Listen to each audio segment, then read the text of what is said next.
Next gen astro YouTube channel அனைவருக்கும் வணக்கம். நம்ம இந்த வைகாசி மாதத்தினுடைய பலாபலனை பார்க்க போகிறோம். இந்த வைகாசி மாதம் மிகப்பெரிய ஒரு யோகமான மாதம், மாதவ மாதம். இந்த வைகாசி மாதம்னு எடுத்துட்டாலே ஒரு மாதப்பிறப்பில் ஒவ்வொரு மாதமுமே புனித நீராடனா அவன் பாக்கியவான் அப்படின்னு சொல்லப்படுது. அதுவும் இந்த வைகாசி மாதத்தில் எவர் ஒருவர் கங்கா ஸ்நானம் பண்ணுறாரோ அவர் 7 ஜென்மத்துக்கு பாக்கியவான மாறுறார் அப்படின்னு இந்த வைகாசி மாதத்தினுடைய பலாபலன் சொல்லப்படுது.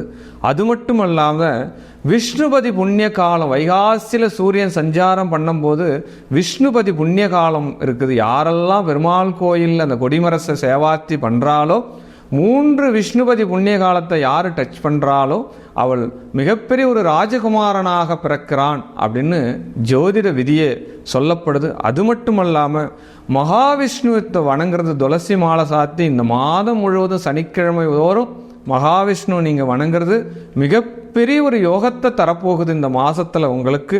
அது மட்டுமல்லாது இந்த வைகாசி பௌர்ணமி மிக மிக மிக மிக யோகமான பௌர்ணமி. சித்த புருஷர்களினுடைய வழிபாடு மிகப்பெரிய ஒரு வெற்றியை தரப்போகிறது இந்த வைகாசி மாதத்தில்.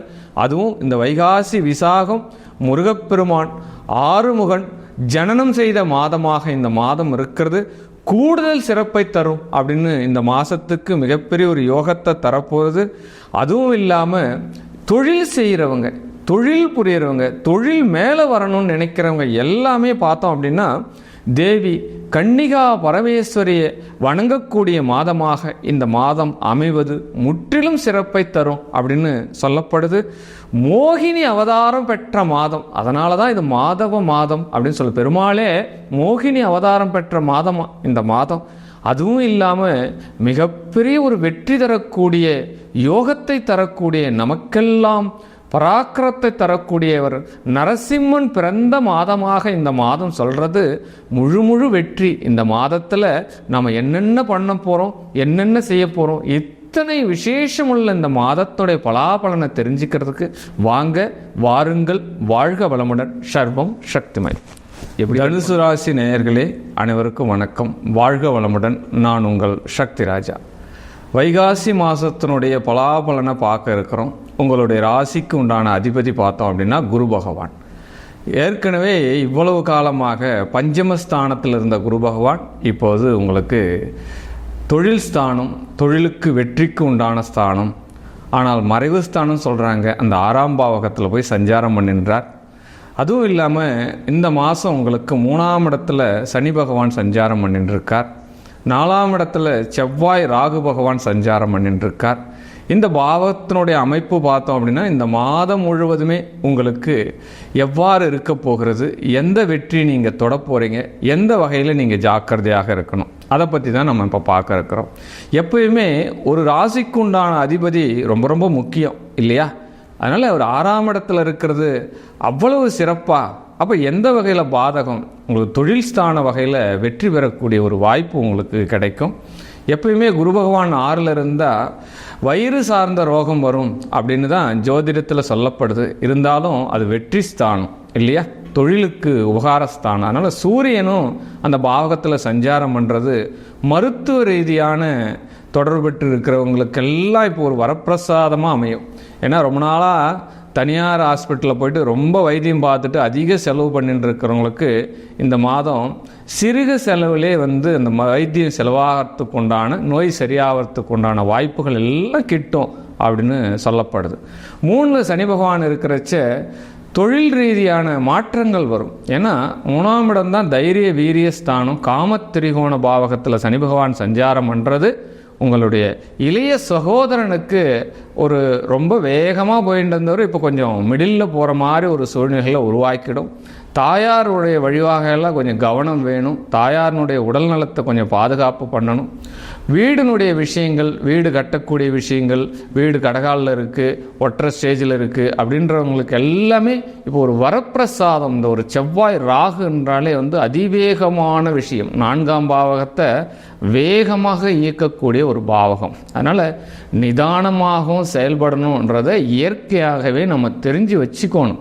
அதுதான் ரொம்ப ரொம்ப விசேஷம். அதுவும் இல்லாமல் உங்களுடைய 10ஆம் இடத்துல கேது பகவான் பயணம் பண்ணிட்டு இருக்கார். அப்போ தனுசு ராசிக்கு 10ஆம் இடம் என்பது தொழில் ஸ்தானத்தினுடைய அதிபதியாகிய கேது பகவான் நிதானமாகவும் அற்புதமான பலன்களை உங்களுக்கு கொடுக்க போகிறார். ஏன் அற்புதமான பலன்களை கொடுப்பார் அப்படின்னா, குரு பகவானுடைய சுப பார்வை 10ஆம் இடத்துல விழுது, உங்களுக்கு 2ஆம் இடத்துல விழுது, 12ஆம் இடத்துல விழுது. 12ஆம் இடம் இருந்து அயன சயன போகஸ்தானம், வெளியூர், வெளிநாடு, வெளிநாட்டுக்கு விசா போட்டுட்டு வெளிநாட்டுக்கு போகலான்னு சொல்லக்கூடிய இந்த தனுசு ராசி நேயர்களுக்கு எல்லாமே இந்த காலம் ஒரு அற்புதமான காலம். அதுவும் இந்த மாதத்தில் நீங்கள் அதை வரப்படுத்திருக்கீங்கன்னா அற்புதமாகவும் ஆனந்தமாகவும் பயன்படுத்தலாம்.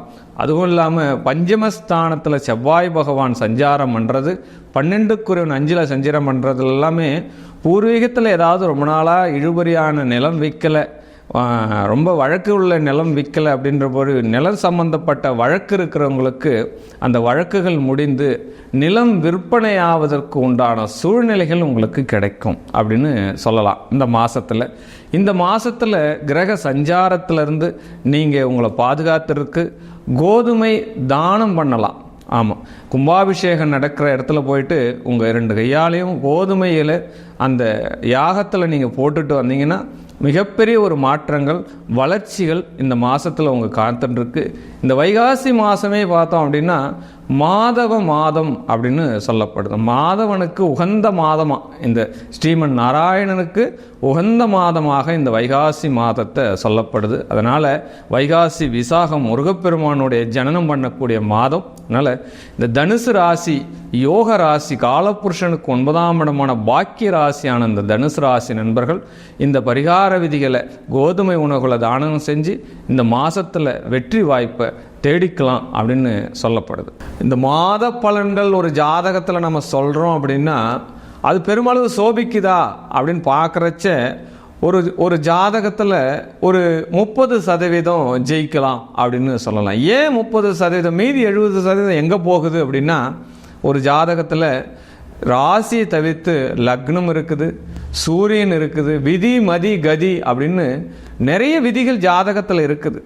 அதனால் ஒரு பொதுவான ஒரு பலன்தான் இந்த மாத பலன் என்பது தனக்கு ஒரு வழிகாட்டியாக எடுத்துக்கொள்ள வேண்டும். அதனால் இது அப்படியே நடக்கிறதுன்றதெல்லாம் உங்களுடைய ஜனன ஜாதகத்தை வச்சு தான் நம்ம முழுமையாகவே சொல்ல முடியும். உங்களுடைய ஜனன ஜாதகத்தினுடைய லக்னம் என்ன, உங்களுடைய ராசி அதிபதி எந்த சாரம் பெற்றிருக்கார், அப்போ லக்னாதிபதி எந்த சாரம் விழுந்திருக்கு அப்படின்ற விஷயத்தெல்லாம் பார்த்துட்டு தான் தசாபுத்தி என்ன, அந்தரம் என்ன, சூட்சம் என்ன, இதெல்லாம் பார்த்தா தான் ஒரு ஜாதகத்தினுடைய முழு பலனை நம்ம எடுத்துக்கொள்ள முடியும். அதனால் உங்களுடைய ஜாதகம் பார்க்கணும், உங்களுடைய ஜாதகத்தினுடைய பலாபலனை தெரிஞ்சுக்கணும் அப்படின்னு நீங்கள் நினைக்கிறீங்க அப்படின்னா கீழே இருக்கிற என்னுடைய மொபைல் எண்ணை தொடர்பு கொள்ளுங்கள், கான்டாக்ட் பண்ணுங்கள். உங்களுடைய ஜாதகத்தினுடைய பெயர், ராசி, நட்சத்திரம், உங்களுடைய பிறந்த தேதி, இடம் அனுப்பி வைங்க. உங்களுடைய ஜாதகத்தினுடைய முழு பலன் நீங்கள் தெரிஞ்சுக்கோங்க. அந்த அம்பாளினுடைய அருளை முழுவதுமாக பெற்றிடுங்க. வாழ்க வளமுடன். சர்வம் சக்திமயம்.